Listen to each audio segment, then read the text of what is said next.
Chicken Parmesan is a classic Italian favourite. On this episode, we're going to show you how to do it the Pioneer Woman way. First, we're going to cut our chicken breasts into thin slices so they cook evenly. When you look at a chicken breast, it's shaped like a tear. One side's thinner than the other side, so it's never going to cook evenly. Now, if you're worried about your hands slipping, just place a piece of paper towel. That will stop your hands from slipping.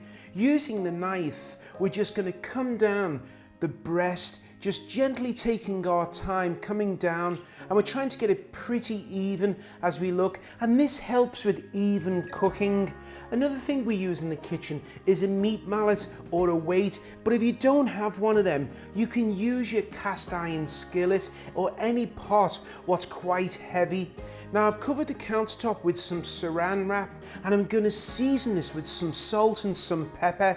This way, when I add the chicken to it, it's seasoning one side of the chicken. I'm going to season the top with some more salt and some more pepper.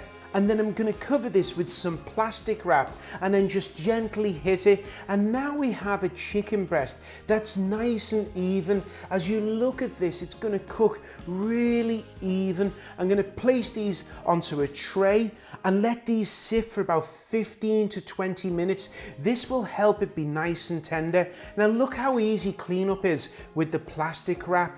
This is the best way to prepare chicken.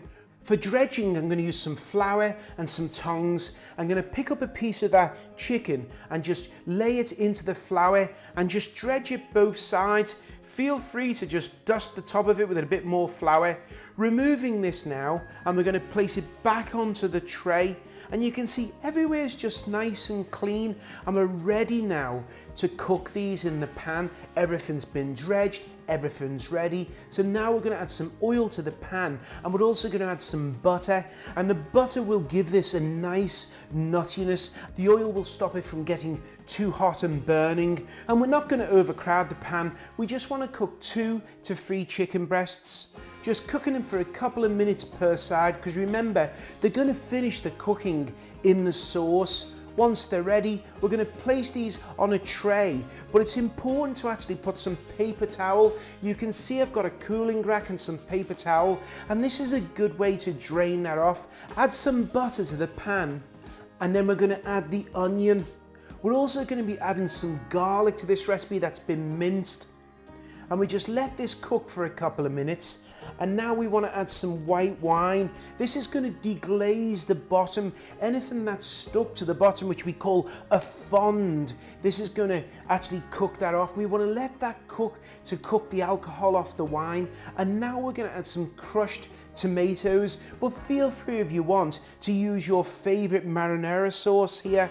And then we want to cook this. Now the Pioneer Woman, she likes to add a little bit of sugar to hers. So she adds 2 tablespoons of sugar. Feel free at home, if you can't have sugar, add 1 grated carrot to the sauce. We want to cook this till it's a nice thick mixture. Season this with some salt and some freshly milled pepper.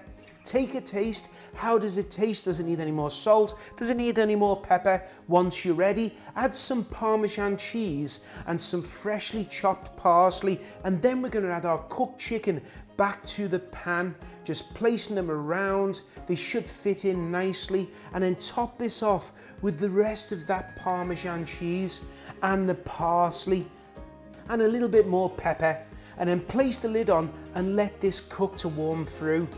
After it's cooked, you'll see it looks so good. Just look at the chicken, the tomato sauce, the Parmesan is melted. I like to serve this with some linguine, or you could serve it with spaghetti that's been cooked in some tomato sauce. Just look at that perfect chicken Parmesan with linguine. Oh gosh, it's so good.